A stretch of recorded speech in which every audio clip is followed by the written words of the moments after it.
Շնորհակալություն ազգային ժողովի մեծարգո նախագահ, հարգելի գործընկերներ, հարգելի ուժեղ Հայաստան խմբակցություն, Էդգար Ղազարյանի առաջարկած նախագիծը քննարկել եք ձեր խմբակցությունում։ Չեք քննարկել, ինչի համար, որտեղ դա Էդգար Ղազարյանն է ներկայացնում։ Չգիտեմ, ինձ թվում է կարելի է եւ քննարկել նույնիսկ եթե դա ներկայացնում է Էդգար Ղազարյանը, բայց ինչեւ է անցած ելույթն եմ ուզում հիշատակել պարոն Ղազարյան, դե գիտեք ինքը գալիս է այստեղից դիմում է միայն ձեզ եւ Հայաստան խմբակցությանը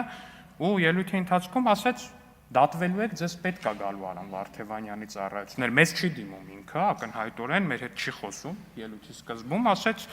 չի մեր ոչ մեր անունն է տալի, ոչ մեզ է դիմում խոսելուց։ Գալիս է ասում է հարգելի ուժեղ Հայաստան եւ Հայաստան դաշինքի անդամ падգամավորներ։ Դուք դատվելու եք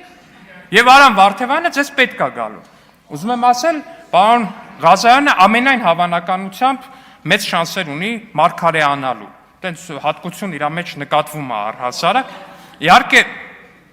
Իհարկե, այնուամենայնիվ պարոն Ղազարյանը ես հասկանում եմ իր շոկը որտեղից է գալի, ինքը պարբերաբար տենց մեր նկարների, մեր տեսանյութերի հետ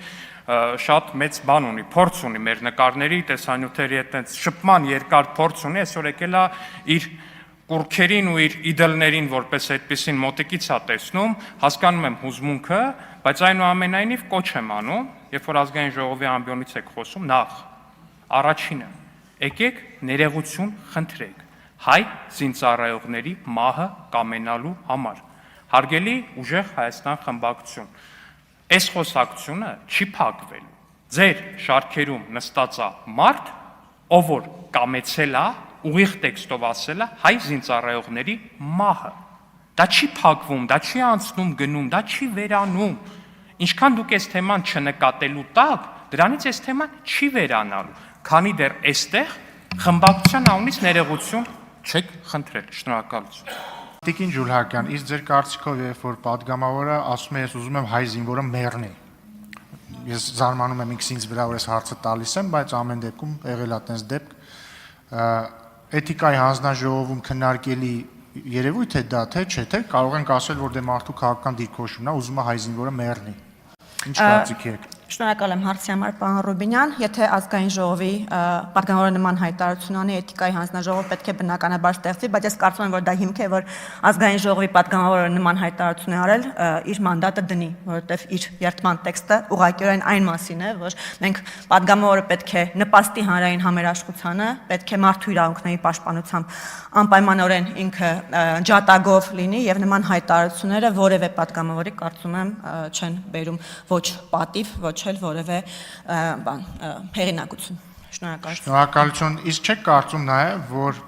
տվյալ այն խմբակցությունը, որը ներկայացնում է տվյալ падգամավորը, որը ասել է, որ ինքը ցանկանում է, որ հայ զինվորը մեռնի։ Գոնե պետք է դիրքորոշում հայտնի իմանանք, այդ խմբակցությունը կիսում է այդ դիրքորոշումը, այլ կերպ ասած, ուժեղ Հայաստան խմբակցությունը կիսում է Էդգար Ղազարյանի հայտարարությունն այն առ, որ իրենք ուզում են, որ հայ սակրավորը, երբ որ մտնի ականապատ դաշտ, տրաքի ու մեռնի։ Ինչ կարծիք եք, տիկին Ջուլհակյան։ Շնորհակալ եմ հարցի համար, պարոն Ռուբինյան, ոչ միայն խմբակցությունը, այլ նաև կուսակցությունը, կարծում եմ իր անդամների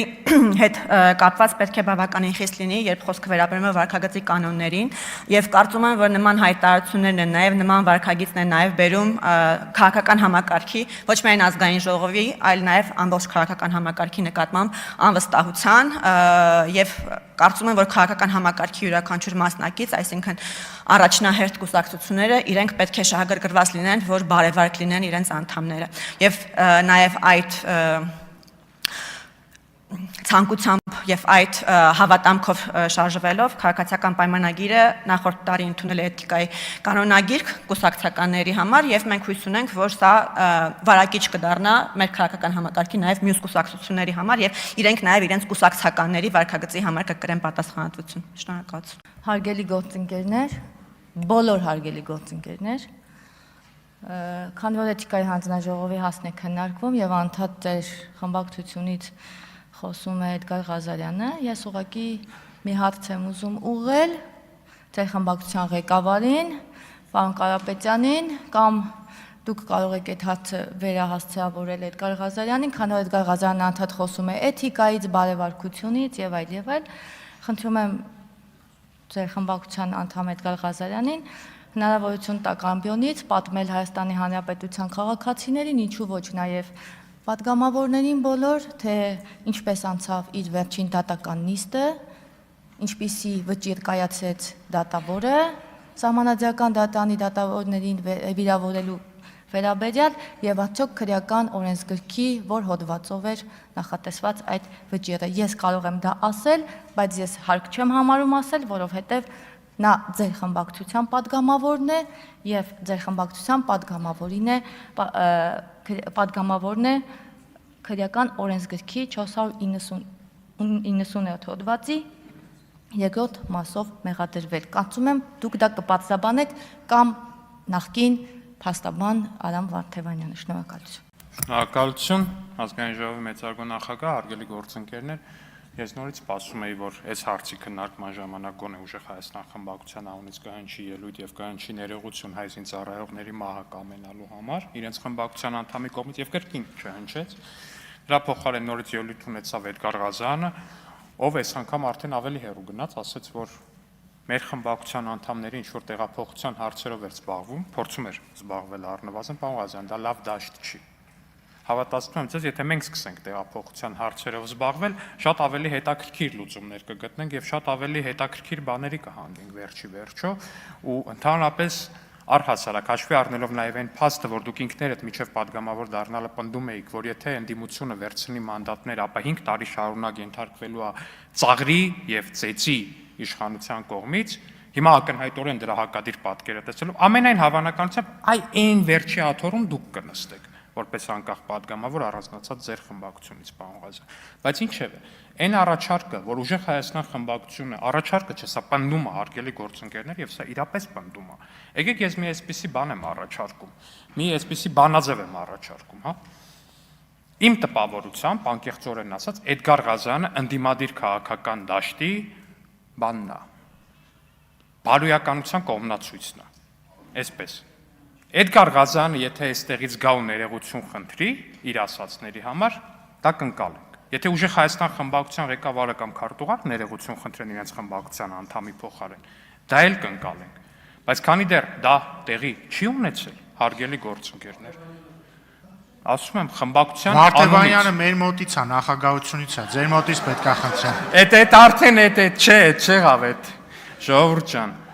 Խմբակցության անունից պետք է հնչի ներողություն, հարգելի գործընկերներ։ Հակառակ պարագայում դուք կիսում եք պատասխանատվություն։ Դուք կիսում եք պատասխանատվությունը։ Շնորհակալություն։ Շնորհակալ եմ հարգարժան փոխոսնակ, հարգելի գործընկերներ, իմ ամբողջական աջակցությունն եմ հայտնում պարոն Գաբրիելյանին թեկնածության եւ ընտրության կապակցությամբ, բայց պետք է անդրադառնամ նախորդ շաբաթ մեր դահլիճում իմ դիտանկյունից կիսատ մնացած մի քննարկման Տիկին Խամոյանի հետ, նա կրկին դահլիճում չէ, բայց քանի որ արդեն իսկ նոր թեմաներ են սկսում շոշափվել, որոնք հետաքրքրություն են ներկայացում, սրանց այս նախորդ քննարկումը անհրաժեշտ եմ համարում փակել, թեև մյուս падգամավորների որոշ մտքերի եւս արձագանքներ ունեմ։ Տեսեք, Տիկին Խամոյանը իմ այստեղից արձագանքը ընկալել է որպես ժողովրդի դատաստանի քարոզ, այնինչ ես լրիվ այլ բան եմ ասում եմ, որ Սահմանադրական դատարանը վերաքվեարկության անհրաժեշտություն չի տեսել, բայց քանի որ Տիկին Խամոյանը չի քննարկում ոչ Սահմանադրական դատարանի վճիռը, ոչ ընտրական օրենսգիրքը, այլ պարզապես այս ամբիոնից իր պարտքն է համարում մոտենալ եւ մեզ ասել մանդատագողներ, առանց որևէ բովանդակային հիմնավորում բերելու, ես նրան ասում եմ, որ դրա արժանի պատասխանն է, տեղին է, հասնում է, քիչ է, այդպիսի պիտակի արժանի պատասխանը դա է, բայց միևնույն ժամանակ իհարկե կա դատարանի որոշումը, Սահմանադրական դատարանի որոշումը, ընդ որում ասեմ, եթե գեթ 1 քվեի գողություն տեղի ունեցած լիներ, դուք բոլորդ, բայց նաև ձեր փաստաբանները Սահմանադրական դատարանում միայն դա կքննարկեն, եթե 1 քվեի մեր ուժը դիպած լիներ, այնինչ ինչ էր տեղի ունենում Սահմանադրական դատարանում, Բարգավաճ Հայաստանի փաստաբանը պահանջել էր, որպեսզի դատարան բերվեն բոլոր ընտրատարածքներից ծրարներ, այդ ծրարները տարել էր պատուհանի մոտ եւ պատուհանի մոտ լույսի ներքո ստուգում էր այդ ծրարների թափանցիկությունը։ Այսինքն դուք ուզում եք ասեք, որ եթե մեկ մարդու քվեի գողություն տեղի ունեցած լիներ, դուք դա մի կողմ կդնեիք եւ կքննարկեիք ծրարների թափանցիկությունը, բնականաբար ոչ։ Ես պարզապես ասում եմ, որ ինչպես Տիկին Խամոյանը պնդում է, որ ինքը Գագիկ Ծառուկյանի քաղաքական ճաշակը չի կիսում, այդպես էլ Հայաստանի ժողովուրդը Գագիկ Ծառուկյանի քաղաքական ճաշակը մեղմ ասած չի կիսում, պարտավոր չէ կարդալ Սահմանադրական դատարանի վճիռը ի տարբերություն падգամավորների եւ ոչ էլ ընտրական օրենսգիրքը եւ այդ բառը մանդատագողներ լսելիս պատասխանում է այդպես դա ձեր բաժին պատասխանն է ի Սահմանադրական դատարանի վճիռը եւ ընտրական օրենսգիրքը նախորդիվ մենք այստեղ քննարկեցինք եւ նաեւ Տիկին Խամոյանը կարճել էր իմ այդ ոնց որ ժողովրդական պատասխանից եւ նաեւ ասում էր դուք եվրոպագետ լինելով ես առաջարկում եմ առհասարակ դադարեցնենք քաղաքակրթությունը վերագրել արևմուտքին, Եվրոպային, Միացյալ Նահանգներին, բարբարոսությունը արևելքին։ Դա եղել է եւ շարունակում է մնալ ձեր քաղաքական մտքի թերություններից մեկը աշխարհը այդպես տեսնելը։ Եվ նաեւ ասում է, որ բա դուք գիտեք մարդիկ մեզնից ինչ են պահանջում, ինչ սցենարներ են քննարկում, որ ձեզ հետ տեղի ունենան։ Իհարկե գիտեմ, դրա համար էլ Արթուր Սարգսյանին զրկեցին կանձեռնմխելիությունից, որովհետև քննարկում են, թե ինչպես պիտի կամ մեռցնեն, կամ մեռնեն։ Այո, գիտեմ այդ սցենարները, բայց ես խոսում եմ բացառապես այնպիսի մի իրավիճակի մասին, երբ կա դատարանի որոշում։ Ես չեմ ուզում, որ Տիկին Արեգնաս Մանուկյանի մասին մեզ հետևողականորեն ձեր ուղղած հարցը մնա անպատասխան։ Այդ հարցը դժվար է տալ, բայց ես այդ հարցը կտամ։ Եվ հույս ունենամ, որ մենք դրա շուրջ էլ կձևավորենք այս դահլիճում միմյանց հարցերից չխուսափելու մշակույթ։ Իհարկե ես կթեթևանամ, կուրախանամ, եթե տեսակցությունները թույլատրելի համարի իրավապահ համակարգը, բայց ես նման կոչ չեմ անելու։ Եվ կարծում եմ, որ նաև դուք էլ եթե քիչ խոսեք այդ մասին, հնարավոր է այդ խնդիրը առավել արագ լուծվի, քանի որ ձեր այդ բարոյաքաղաքական ճնշումները սովորաբար սնում են այն արատավոր մտայնությունը, թե կարելի է հանցագործությունների մեջ ներգրավել կանանց, մանկահասակ երեխաներ ունեցող կանանց, կրծքով կերակրող կանանց, եւ հետո գալ այդ բարոյաքաղաքական ճնշումներով փորձել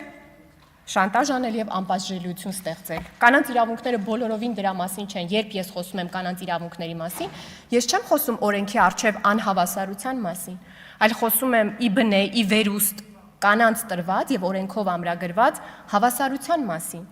Այդ կեղծ պաշտպանության քողի ներքո կանանց զրկում են իրենց ձայնից, իրենց պատասխանատվությունից եւ իրավունքներից։ Երբեք կանանց իրավունքների մասին խոսելիս ես այդ չեմ նկատի ունեցել, ինչ դուք արտոնություն կամ առավել մեղմ վերաբերմունք օրենքի դիտանկյունից բոլորովին։ Մեզ հիշեցնում եք մեր միջնորդությունը Սիներգի կազմակերպության աշխատակիցներին տրված, ընդ որում թե կին, թե տղամարդ։ Վերհիշենք ինչ է տեղի ունեցել, երբ դատախազությունը փոխել է կալանքի մասին որոշումը, մեջբերել է ոչ թե մեր միջնորդությունը, այլ մեջբերել է քննության հետ համագործակցելը եւ նաեւ մարդիկ վերջում ընդունել են իրենց մեղավորությունը։ Եթե դուք դա եք անվանում հովանավորչություն եւ դա եք ուզում, ապա գիտեք փաստաբանի հեռախոսահամարը։ Հետեւաբար այս ամբիոնից պետք չի գալ նկարագրել մի սցենար, որը իրականությանը չի համապատասխանում ու պահանջել ասել դե երկակի ստանդարտ եք դրսևորում, մի դրսևորեք։ Գիտեք ինչ անել այդ դեպքում։ Եթե մեզ հետ պատահածը կարծում եք, որ շատ լավ բան էր, այդ նույնը հասանելի է նաեւ ձեզ։ Այստեղ նաև կրկին այդ Սահմանադրական դատարանի վճռի մասին խոսելիս խոսվեց այն մասին, որ հայրենիք եւ հազարավոր տղաներ են կորցրել, ինչու եք այդ հարցի վրա կենտրոնում կամ ավելի ճիշտ դուք ամեն ինչ մոռացության եք մատնում։ Մի անգամ Տիկին Գրիգորյան դուք էլ ինձ մեղադրել էիք սուտ Հայաստան-Վրաստան հարաբերություններում հակավրացական բանաձև հեղինակելու մեջ, ես ձեզ դա ասեցի, եւ դուք եկաք այս ամբիոնից ասեցիք, այո, ես սխալվել եմ, բայց իմ սխալը չի արժեցել հազարավոր կյանքեր։ Բայց հասկանանք էլի պատերազմի արհավիրքի համար ով է մեղավոր։ Ես մեր ժողովրդի կայսրությունների ձեռքում կռվախնձոր լինելու ճակատագրից դուրս գալու դիտանկյունից ճիշտ չեմ համարում, որ մենք մարդկանց անուններ նշենք կամ կուսակցությունների, բայց եթե ուզում եք անպայմանորեն մարդ ու կուսակցություն նշվի, ապա մեղավորները Ռոբերտ Քոչարյանն են, Սերժ Սարգսյանն է եւ Դաշնակցությունը։ Որտեւ գիտեք ինչով են զբաղված եղել այդ մարդիկ առաջին պատերազմի ժամանակ, որտեղ եւս զոհեր եղել են։ Ընդ որում ես կարծում եմ, որ սա ոչ թե ժողովրդական բանահյուսության դիտանկյունից պետք է նայենք, այլ պետք է նայենք, թե ինչ է ասում հենց անձամբ ինքը Դաշնակցությունը Ռոբերտ Քոչարյանի մասին։ 92 թվականին, երբ Լեռնային Ղարաբաղում Դաշնակցությունն էր իշխանություն, իսկ Ռոբերտ Քոչարյանը եկել Վանաձորից ընտրվել էր Գերագույն խորհրդի պատգամավոր։ Ինչ էր տեղի ունենում Ազգորաթերթի մի հոդվածում Աննա Իսրայելյան անունով մի լրագրող պատմում է, որ Լեռնային Ղարաբաղում գերակա դիրք ունեցող դաշնակցությունը պնդում է, որ Սերժ Սարգսյանը եւ Ռոբերտ Քոչարյանը զբաղված են բենզինի, սննդամթերքի ու զինամթերքի մատակարարումների մենաշնորհների միջոցով Ղարաբաղում իշխանություն հաստատելով։ Ես չգիտեմ Աննա Իսրայելյան անունով լրագրող այն լրագրողն է, որին մենք ճանաչում ենք թե ոչ, բայց դրանից 1 ամիս անց նույն բանը հաստատում է Դաշնակցության բյուրոյի անդամ Վահան Հովհաննիսյանը, այդ նույն թերթում իր հոդվածում, որը իմիջիալոց նույն պարոն Հովհաննիսյանը դարձավ ԱԺ փոխոսնակ եւ Դաշնակցության նախագահի թեկնածուներ 2008 թվականին, նա էլ է պնդում, որ Սերժ Սարգսյանը եւ Ռոբերտ Քոչարյանը նավթի թագավորներն են եւ զբաղված են Լեռնային Ղարաբաղում մատակարարումների մենաշնորհների միջոցով յուրայինների ցանցի ստեղծմամբ։ Սա միայն այդ թերթերի հոդվածները չեն, որը միայն հիմա վերհանում ենք, այլ դրա մասին, ինչպես ասեցի, կա մի ամբողջ ժողովրդական բանահյուսություն։ Վերջերս դուք սկսել եք խոսել այն մասին, որ պետք է անցյալի սխալները ընդունել ու ասում եք, որ ձեր ոդքասթի շրջանակներում ասում եք, որ անցյալում Հայաստանում ֆեոդալիզմ էր։ Կարծես այդ ֆեոդալիզմը Քոչարյանը չի հիմնադրել։ Ընդ որում դրա ապացույցներ կա։ 98 թվականի մի հարցազրույցում լրագրողը նրան հարցնում է Ղարաբաղում գեներալների դղյակների մասին եւ ինչ են ապատասխանում։ Ասում է. կան նաեւ մի շարք այլ հրամանատարների տներ եւ ժամանակին դա Ղարաբաղում քաղաքական որոշում էր։ Պատերազմի վերջում ակնհայտ երևում էր, որ քանի որ հարցը կարգավորված չէ, պարոն Քոչարյան, դուք այստեղ նախորդ քննարկման ժամանակ ասում եք, որ վիճակը այն ժամանակ այլ էր, մենք հաղթած ենք, մենք ինքնավստահ ենք։ Ձեր հայրն է ասում, քանի որ երևում էր, որ հարցը կարգավորված չէ, ժողովուրդը նույնիսկ իրենց տների վերականգնման հարցում բավականին պասիվ էին, մտածելով, թե ով գիտի ինչ ապագա կունենան, եւ այն ժամանակ որոշեցինք, որ ճիշտ կլինի, որ հրամանատարները սկսեն կառուցել տներ։ Լրագրողը նրան հարցնում է, ասում է աշխատավարձով, նա պատասխանում է, գիտեք, գրաված տարածքներում, Կովսական, Սանասար, գիտի այդ բառերը Ռոբերտ Քոչարյանը, գրաված տարածքներում այնքան շինանյութեր կային, որ այստեղ մեծ գումարներ չէր պահանջվում, եւ ես պիտի ասեմ, որ եթե նայեք Մարտունու պաշտպանական շրջանի հրամանատարի տունը, ապա այդ տունը երևում է քուր գետից։ Սա է եղել այդ արտաքին քաղաքականությունը, հաղթանակը, ինքնավստահությունը, որը դուք առաջարկել եք ցույց տալ, կառուցել դղյակներ եւ հետո էլ դրանք կառուցել եք Երևանում։ Հիմա էլ որ երևա Արաքս գետից։ Բանակի հրամանատարները գրաված տարածքներում շինանյութերով կառուցել են տներ, որ Երևան քուր գետից, սա է եղել արտաքին քաղաքականությունը։ Լեռնային Ղարաբաղի առաջի պատերազմում կուտակել իշխանություն, հրադադարը ավելի ուշ հայտարարել հաղթանակ եւ հետո ապօրինի գործունեությամբ գույք կուտակելով իսկ էսկալացիաների ժամանակ մեր պետության ինքնիշխանությունը սկուտեղի վրա մատուցել մեկ այլ երկրի։ Սա է եղել պատմությունը։ Այսքանն է։ Շնորհակալ եմ։ Հարգելի փոխոսնակ, հարգելի գործընկերներ, պարոն Վարդևանյան, դուք ֆուտբոլի հետ ո՞նց եք սիրում եք։ Ֆուտբոլի հետ ո՞նց եք սիրում եք։ Շատ լավ։ Հիմա ձեր ասածը գիտեք ինչ էր նման, որ ասում եք ԲՀԿ-ին պակասել է 135 ձայն, որը ԲՀԿ-ն ստացել է։ Ձեր ասածը հետևյալն է. Կիլիան Մբապեն այո օֆսայդում է, միանշանակ օֆսայդում է, բայց Կիլիան Մբապեի գոլը պետքա հաշվել։ Որտեւ երբ որ դուք ասում եք, որ այդ ընտրատեղամասի արդյունքները այո պետքա չեղարկվեին, դուք ասում եք, որ հարձակվողը օֆսայդում է։ Բայց հետո էլ ասում եք, մի ընդհատեք, խնդրում եմ։ Բայց հետո էլ ասում եք, որ գոլը պետքա հաշվել, քանի որ ասում եք, որ ԲՀԿ-ն այսքան ձայն ստացել է։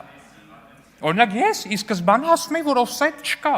Ու հետեւաբար եթե ես ասեի, որ պետքա գոլը հաշվել, լրիվ տրամաբանական կլիներ, պարոն Վարդան, բայց դուք երբ որ ասում եք, որ օֆսայդ է, հետո ասում եք, որ գոլը պետքա հաշվել, այդ դա կներեք արդեն այդպես չի աշխատում։ Զինծառայողների ազատ քվեարկության մասով։ Հարգելի գործընկերներ, ստացվել է այնպես, որ Արման Թաթոյանի այդ բանը վեհանձն անձնավորության քաղաքական միավորի ներկայացուցիչը ընտրակաշարքի գործերից մեկի արդեն իսկ հրապարակված ձայնագրություններից մեկով զրուցում է զինծառայողի հետ։ Ասում է, ձեզ չաստում ասել են, որ ԿՊ պետք ընտրեք, ասում է, չէ, բան չեն ասել։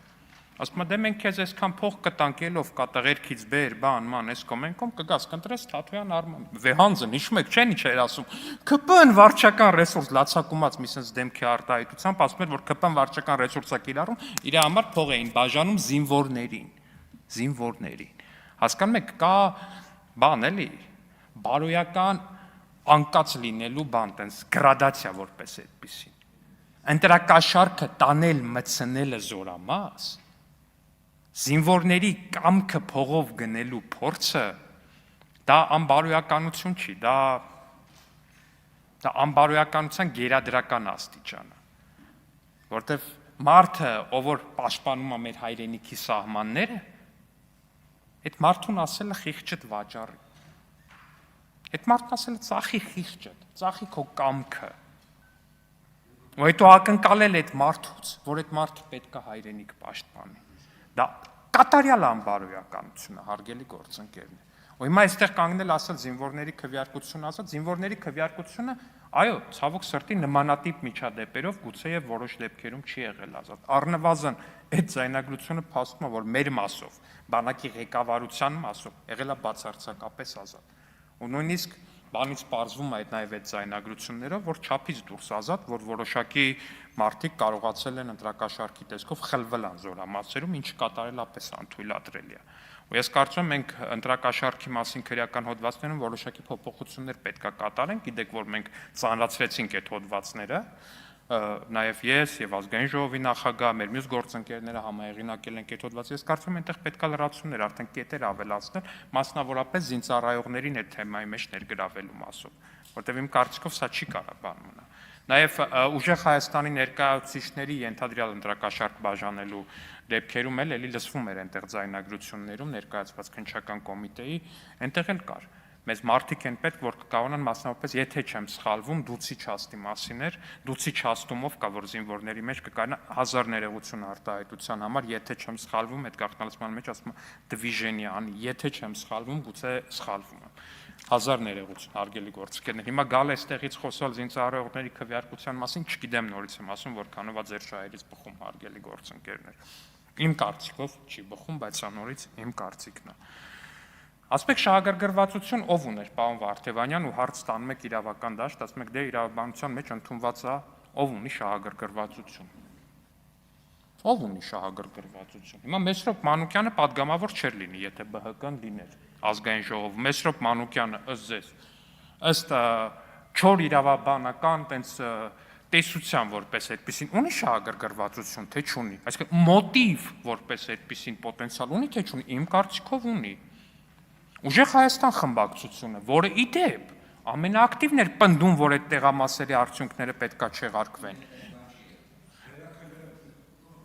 Որ նախ մի վարքյան, խնդրում եմ, պարոն Վարդևանյան, ես ձեզ մեկ բառ չեմ ընդհատել, 1000 ներողություն։ Ձեր խմբակցության պատգամավորության տեխնացուները ամենաակտիվն էին պնդում, որ պետքա չեղարկվի։ Ձեր Պարոն Ղազարյան, միջև վերաքվեարկելը նախ պնդում էին, որ պետքա չեղարկվի։ Հիմա հարց. ունեին շահագրգռվածություն, քանի որ ձեր խմբակցությունը մեկ մանդատ է ավել ստացել, Տիկին Կարապետյան, մեկ մանդատ էլ ձեր խմբակցությունն է ավել ստացել։ Ու դա կարելի է համարել շահագրգռվածություն, թե չէ։ Չէ, կներեք, պարոն Կարապետյան, դուք ինչ կարող եք անել, կարող եք անել միջև մանդատները ստանձնելը։ Ու դուք այդ մանդատները վերցրել եք, պարոն Մեսրոպ Մանուկյանը այդ մանդատը վերցրել է, դուք այդ մանդատը վերցրել եք, հարգելի գործընկերներ, չվերցնեիք։ Որովհետև եթե ձեր ասած լոգիկայով նայենք, թե ով է շահագրգռված եւ արդյոք ով ունի որոշակի մոտիվ այդ մանդատը, այդ ամեն ինչից շահ ով ունի առհասարակ,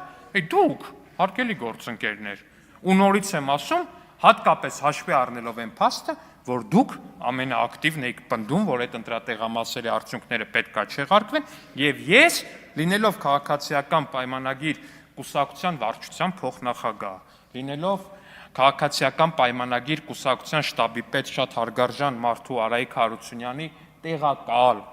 տենց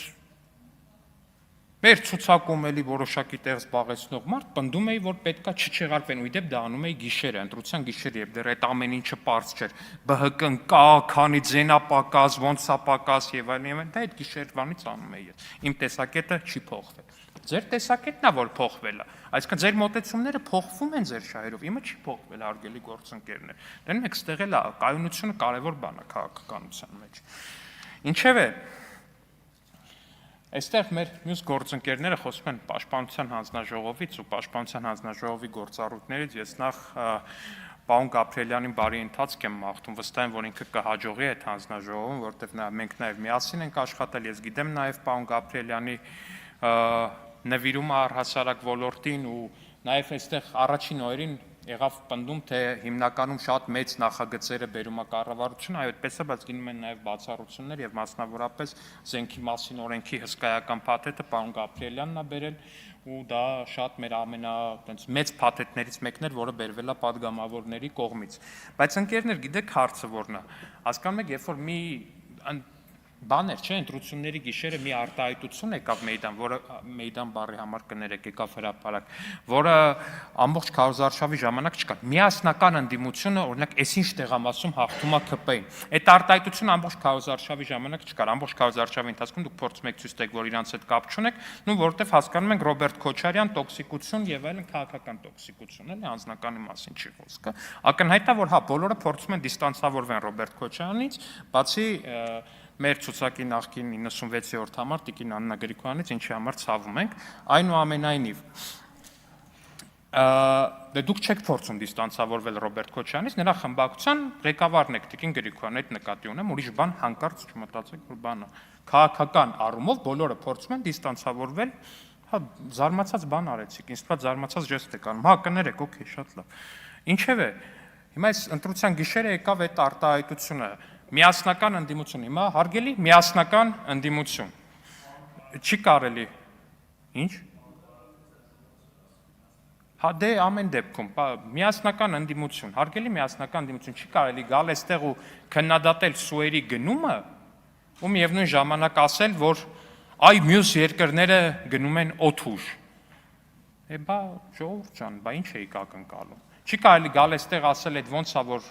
մի զենքը Հնդկաստանից եք գնում, մի զենքը ստեղից եք գնում, մի զենքը ընդեղից եք գնում։ Մեր հարգելի գործընկեր Տիկին Հովսեփյանի հետ օրինակ բանավեճի ժամանակ երկար ժամանակ փորձեցի բացատրել, որ 155 մմ-անոց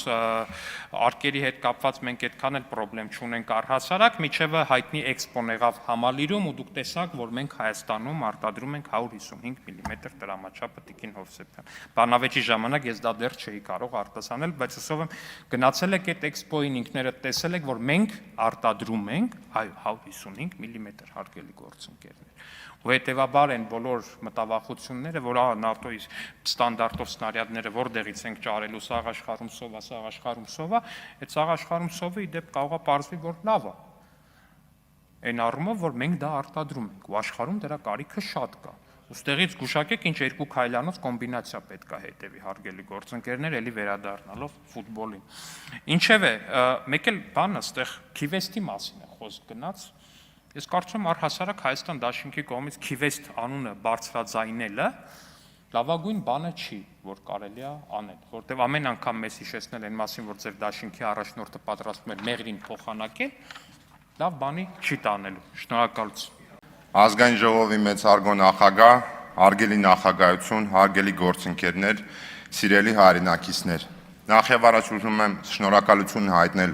քաղաքացիական պայմանագիր խմբակցությանը, պաշտպանության եւ անվտանգության հարցերի մշտական հանձնաժողովի նախագահի պաշտոնում իմ թեկնածությունը առաջադրելու համար։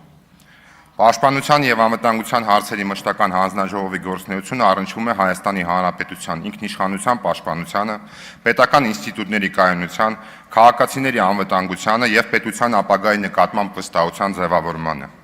Այդ պատասխանատվությունը պահանջում է որակյալ օրենսդրություն, հետևողական վերահսկողություն, մասնագիտական ներգրավվածություն եւ պետական շահի շուրջ համախմբելու կարողություն։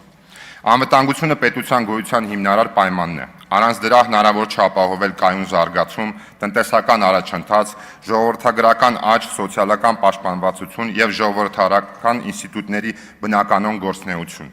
Ժողովրդավարությունն էլ իր հերթին ուժեղացնում է անվտանգությունը, որովհետև ապահովում է հաշվետվողականությունը, օրենքի գերակայությունը, հանրային վստահությունը եւ իշխանության նկատմամբ քաղաքացիական վերահսկողությունը։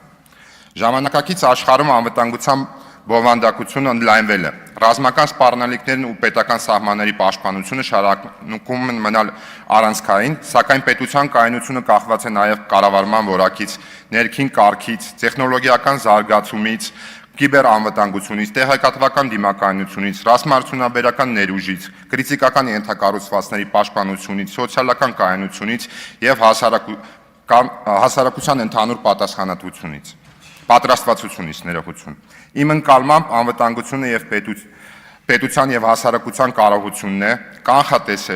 կանխելու եւ չզոկացնելու արտաքին ու ներքին սպառնալիքները, նվազեցնելու ու կառավարելու ռիսկերը եւ հավանական վնասները, պաշտպանելու ինքնիշխանությունը, սահմանադրական կարգը, բնակչությունը եւ կենսական համակարգերը, պահպանելու պետական կառավարման ու հանրային ծառայությունների շարունակականությունը, իսկ ճգնաժամից հետո արագ վերականգնվելու եւ զարգացումը շարունակելու։ Այս սահմանումը միավորում է արտաքին եւ ներքին անվտանգությամբ փոխկապակցված ուղղությունները։ Արտաքին անվտանգության շրջանակում են պաշտպանությունը եւ զինված ուժերը, սահմանների պաշտպանությունը, արտաքին հետախուզությունը, դիվանագիտությունը, ռազմաարդյունաբերությունը, միջազգային գործընկերությունները, ինչպես նաեւ տնտեսական եւ էներգետիկ կախվածությունների կառավարումը։ Ներքին անվտանգությունը ներառում է հանրային կարգն ու ոստիկանությունը, փրկարար ծառայությունը եւ քաղաքացիական պաշտպանությունը, միգրացիա եւ քաղաքացիական կառավարման կառավարումը, հանցագործության, ապօրինի զենքի եւ տրամադրամիջոցների շրջանառության դեմ պայքարը, կիբերանվտանգությունը, տեղեկատվական դիմակայունությունը, կրիտիկական ենթակառուցվածքների պաշտպանությունը եւ ճգնաժամային կառավարումը։ Անվտանգության համակարգի ամրությունը պայմանավորված է նաեւ կադրային քաղաքականությամբ, կրթական եւ մասնագիտական պահանջները, ծառայության համար անհրաժեշտ բարեվարկությունը, շարունակական վերապատրաստումը, սոցիալական պաշտպանվածությունը եւ արժանապատիվ ծառայության պայմանները պետք է դիտարկվեն որպես պետական անվտանգության բաղադրիչներ։ Հաստատուն համակարգ չի կարող ձևավորել այն դեպքում, երբ պետությունը պահանջում է բարձր պատասխանատվություն, բայց չի ապահովում համապատասխան կրթության, մասնագիտական զարգացման եւ սոցիալական երաշխիքներ։ Նման լայն սահմանումը պահանջում է յուրաքանչյուրի դերի պատասխանատվություն եւ փոխգործակցության հստակ շրջանակ։ Անվտանգային կառույցները պետք է գործեն իրենց օրենքով սահմանված լիարժությունների շրջանակում, իսկ ընդհանուր ռազմավարությունը պետք է ծառայի միասնական պետական նպատակներին։ Ժամանակակից պատերազմները ու անվտանգային ճգնաժամերը ցույց են տալիս, որ պետությունը պետք է ժամանակին գնահատի ռիսկերը, մշակի հնարավոր սցենարները եւ ձևավորի կանխարգելիչ քաղաքականություն։ Ուստի անվտանգության համակարգը պետք է դիտարկել որպես միասնական պետական կարողություն, որի արդյունավետությունը կախված է բոլոր օղակների համաձայնեցված աշխատանքից։ Հենց այս համոզմամբ եմ պատկերացնում պաշտպանության եւ անվտանգության հարցերի մշտական հանձնաժողովի ապագա աշխատանքը։ Հանձնաժողովը պետք է դառնա խորհրդարանական հարթակ, որտեղ համադրվում են պետական մարմինների փորձը, գիտակրթական հաստատությունների ու մասնագիտական հանրույթի գիտելիքը, տեխնոլոգիական եւ մասնավոր հատվածի ներուժը, կազմակերպված հասարակության առաջարկները ու հանրային կարևոր մտահոգությունները։ Իմ պատկերացմամբ հանձնաժողովի գործունեությունը պետք է կառուցվի 3 փոխկապակցված հենասյուների վրա՝ բարձրորակ օրենսդրական աշխատանք, արդյունավետ խորհրդարանական վերահսկողություն եւ մասնագիտական ու ինստիտուցիոնալ զարգացում։ Բարձրորակ օրենսդրական աշխատանքը պաշտպանության եւ անվտանգության ոլորտի օրենսդրությունը պետք է ապահովի ոլորտային կառույցներին, արձագանքելու ընթացիկ խնդիրներին եւ միաժամանակ կանխատեսելու նոր մարտահրավերները։ Մենք համատեղ պետք է ժամանակին արձանագրենք իրավական բացերը, ձևավորենք անհրաժեշտ գործիքներ եւ ապահովենք, որ անվտանգային համակարգը զարգանա ժամանակակից պահանջներին համապատասխան։ Օրենսդրական աշխատանքի որակը գնահատվում է ընդունված օրենքների ազդեցությամբ։ Յուրաքանչյուր փոփոխության հիմքում պետք է լինեն պարզ հարցադրումներ. ինչ խնդիր է լուծվում, ինչ արդյունք է ակնկալվում, ինչ մարմին է պատասխանատու իրականացման համար եւ ինչպես է գնահատվելու արդյունքը։ Այս մոտեցումը թույլ կտա խուսափել հատվածային լուծումներից եւ օրենքների հաճախակի փոփոխությունից, առանց դրանց համակարգային ազդեցությունը հասկանալու։ Հանձնաժողովի կարևոր գործառույթներից պետք է լինի նաև գործող իրավական դաշտի պարբերական գնահատումը։ Օրենքի ընդունման աշխատանքը չի ավարտվում։ Պետք է հասկանալ, թե ինչպես է այն կիրառվում, արդյոք հասնում է նպատակին, նոր խնդիրներ առաջացնում է եւ արդյոք անհրաժեշտ են լրացուցիչ կարգավորումներ կամ կառավարման այլ միջոցներ։ Պաշտպանության եւ անվտանգության ոլորտում նույնիսկ փոքրիկ իրավական բացը կարող է ունենալ համակարգային հետևանք։ Արդյունավետ խորհրդարանական վերահսկողությունը ժողովրդավարական կառավարման հիմնական գործիքներից է։ Այն ենթադրում է պետական քաղաքականությունների ընթացքի ուսումնասիրություն, արդյունքների գնահատում, հաշվետվողականության ապահովում եւ անհրաժեշտ բարելավումների առաջադրում։ Հանձնաժողովը չի փոխարինում գործադիր կառավարումը եւ ուղղակի չի միջամտում կառավարմանը։ Նրա դերն է հարցերը բերել խորհրդարանական քննարկման, պահանջել հիմնավորված պատասխաններ, գնահատել օրենքների ու ծրագրերի իրականացումը եւ անհրաժեշտության դեպքում առաջարկել եւ հանդես գալ իրավական ու ինստիտուցիոնալ լուծումներով։ Պաշտպանության եւ անվտանգության ոլորտում վերահսկողությունը պետք է լինի համակարգված եւ նպատակային։ Այն պետք է գնահատի բյուջետային միջոցների արդյունավետ օգտագործումը, ծրագրերի կատարումը, ձեռք բերված կարողությունների համապատասխանությունը պետական նպատակներին, բարեփոխումների իրականացման ժամկետները եւ արդյունավետությունը։ Գաղտնիության պահանջը պետք է համադրվի խորհրդարանական հաշվետվության հետ, բաց եւ փակ ձևաչափերի ճիշտ կիրառմամբ։ Հանձնաժողովի հարաբերությունները կառավարության հետ պետք է կառուցվի համագործակցության եւ վերահսկողության հավասարակշռության վրա։ Մենք պետք է օրենսդրական եւ վերահսկողական գործիքներով նպաստենք համապարփակ պաշտպանության եւ անվտանգության համակարգի ձևավորմանը։ Աջակցենք բարեփոխումներին եւ միաժամանակ գնահատենք դրանց իրականացման ընթացքն ու արդյունքները։ Այս առումով խոստանում եմ, որ իմ ղեկավարած հանձնաժողովը հաշվետվողական առումով առավել պահանջկոտ է լինելու կառավարության մեր գործընկերների նկատմամբ։ Ժամանակակից անվտանգության քաղաքականությունը չի կարող հիմնվել միայն պետական կառույցների ներսում արկա գիտելիքի վրա։ Հայաստանի Հանրապետությունը ունի ռազմական, իրավական, գիտակրթական, տեխնոլոգիական, տնտեսական եւ կառավարման նշանակալի ներուժ։ Այդ ներուժը ներառում է անկախ փորձագետներին, մասնագիտական եւ հասարակական միավորումներին, հետազոտական կազմակերպություններին, ինստիտուտներին, մասնավոր հատվածին։ Իմ ղեկավարությամբ հանձնաժողովը կստեղծի նրանց գործնական ներգրավման մեխանիզմներ, մասնակիցների հավասար ներգրավվածություն, հանրային ու պետական շահի շուրջ համագործակցություն եւ պատասխանատվության հստակ սահմանումներ։ Փորձագիտական մասնակցությունը չի փոխարինում քաղաքական պատասխանատվությունը, սակայն քաղաքական որոշումների որակը մեծապես կախված է այն գիտելիքից, որի վրա դրանք հիմնվում են։ Մասնագիտական առաջարկները պետք է կարողանանք վերացել թեմատիկ ուսումնասիրությունների, օրենսդրական լուծումների, վերահսկողական հարցադրումների եւ պետական ծրագրերի գնահատման չափանիշների։ Հանձնաժողովի խնդիրներից է լինելու ստեղծել այնպիսի աշխատանքային միջավայր, որտեղ մասնագիտական գիտելիքը լսելի է, իսկ օգտակար առաջարկն ունենում է գործնական շարունակականություն։ Այս երեք ուղղությունների համադրությամբ վստահ եմ, որ կարող եմ ձևավորել հանձնաժողով, որը հետևականորեն արձագանքում է արկա խնդիրներին, գնահատում ընդունված որոշումների ազդեցությունը եւ նպաստում ապագա մարտահրավերներին պատրաստ պետական համակարգի ձևավորմանը։ Հարգելի գործընկերներ,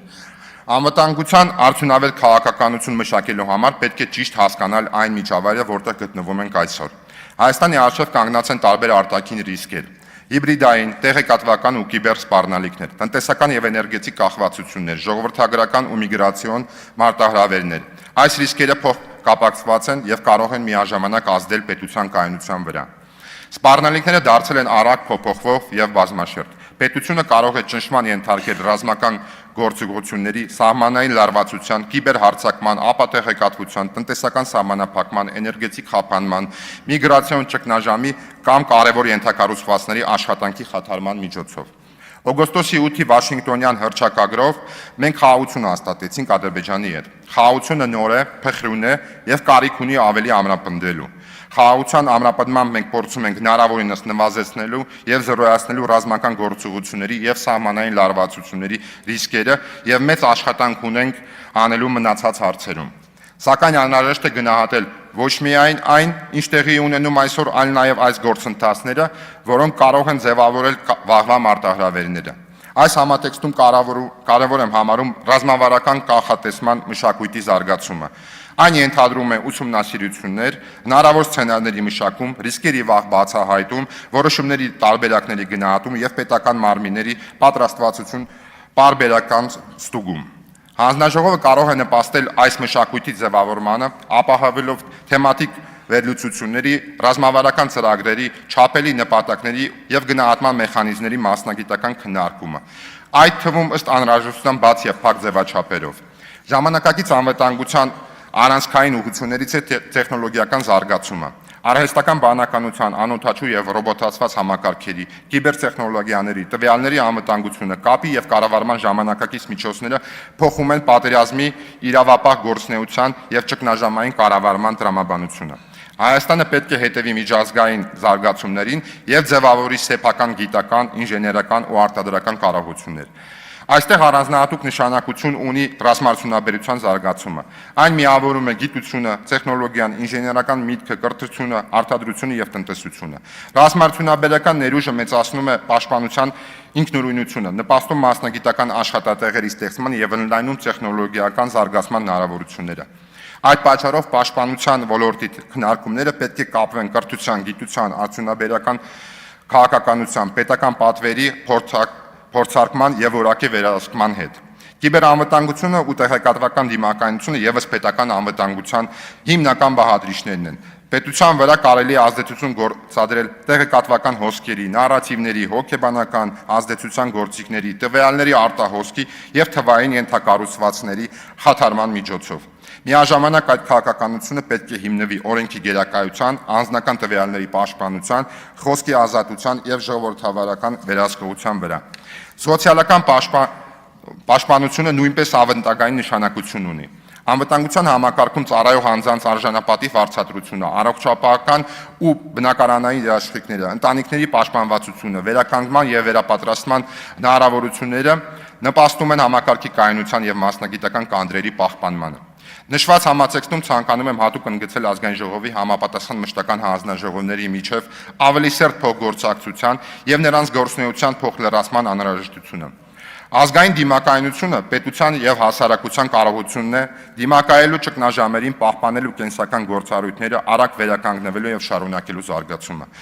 Այն վերաբերվում է պետական կառավարման շարունակականությանը, համայնքների պատրաստվածությանը, քրիտիկական ենթակառուցվածքների, տնտեսական ու սոցիալական կայունությանը, քաղաքացիական պաշտպանությանը եւ հանրային վստահությանը։ Այս խնդիրների լուծման համար ես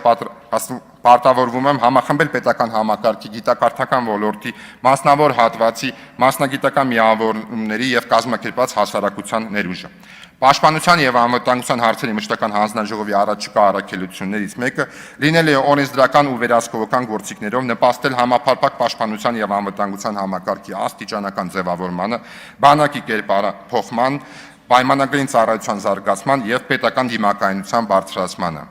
Հարգելի գործընկերներ, յուրաքանչյուր նոր պատասխանատվություն պահանջում է նախ գնահատել առկա իրավիճակը, հասկանալ հնարավորությունները եւ դրանից հետո ձևավորել երկարաժամկետ գործողությունների ծրագիր։ Պաշտպանության եւ անվտանգության ոլորտում առավել կարեւոր է խուսափել պատրաստի լուծումներից, որոնք առաջարկվում են առանց բավարար ուսումնասիրության, մասնագիտական քննարկման եւ փաստերի վրա հիմնված գնահատման։ Եթե արժանանամ ազգային ժողովի վստահությանը, հանձնաժողովի աշխատանքի առաջին փուլում համատեղ իրականացնելու ենք պաշտպանության եւ անվտանգության ոլորտի օրենսդրական վերահսկողության եւ ինստիտուցիոնալ խնդիրների ամբողջական գույքագրում։ Գույքագրմանը պետք է հաջորդեն ըստ անհրաժեշտության կազմակերպվող բաց եւ փակ մասնագիտական քննարկումներ, աշխատանքային հանդիպումներ եւ լսումներ։ Ես նպատակահարմար չեմ համարում շարժվել ձևական օրացույցի ստեղծելու տրամաբանությամբ եւ միայն դրա կատարմամբ սահմանափակվել։ Քննարկումների ձևաչափը, պարբերականությունը ու մասնակիցների շրջանակը որոշվել է կոնկրետ խնդրի բնույթով, օրենսդրական նախաձեռնությունների ընթացքով եւ անվտանգային միջավայրի փոփոխությամբ։ Միաժամանակ այդ գործընթացը պետք է լինի շարունակական եւ կանխատեսելի։ Մյուս առաջնահերթությունը պետք է լինի հանձնաժողովի մշտական վերլուծական կարողության ձևավորումը։ Այն կարող է ապահովել օրենսդրական բացերի գույքագրումը, թեմատիկ ուսումնասիրությունների պատրաստումը, լսումների մասնագիտական կազմակերպումը, միջազգային փորձի կիրառելիության գնահատումը, վերահսկողական ցուցանիշների մշակումը եւ ընդունված որոշումների կատարման մշտադիտարկումը։ Ակնհայտ է, որ հանձնաժողովը պետք է ունենա շարունակական ինստիտուցիոնալ հիշողության եւ վերլուծական աջակցություն։ Այս աշխատանքի մեջ ես ներգրավելու եմ պետական մարմինների, անվտանգության եւ պաշտպանության ոլորտի գործող ներկա եւ նախկին մասնագետներին, գիտնականներին, իրավաբաններին, տեխնոլոգիական ու ռազմարտությունաբերական ոլորտի ներկայացուցիչներին եւ կազմակերպած հասարակությանը։ Նրանց մասնակցությունը պետք է լինի առարկայական եւ արդյունքահեն։ Յուրաքանչյուր քննարկում պետք է ավարտվի հստակ արձանագրված խնդրով, պատասխանատու ուղղությամբ եւ հետագա քայլի որոշմամբ։ Ես ակնկալում եմ նաև ընդդիմադիր գործընկերների մասնակցությունը։ Անվտանգության հարցերում համաձայնությունը ցանկալի է, բայց անհամաձայնությունը չպետք է բացառի մասնագիտական համագործակցությունը։ Հանձնաժողովի աշխատանքը չի կարող կանգ առնել քաղաքական տարաձայնությունների պատճառով եւ շարունակվելու է նաև այն դեպքում, երբ ընդհանուր համաձայնություն չի ձևավորվի։ Այդուհանդերձ առարկայական օբյեկտիվ ու մասնագիտական քննադատությունը եւ բովանդակային բանավեճը կարող են օգնել ավելի ճիշտ տեսնել խնդիրները, խուսափել միակողմանի լուծումներից եւ բարձրացնել որոշումների որակը։ Համագործակցությունը ցանկալի է, իսկ մասնագիտական քննադատությունը անհրաժեշտ։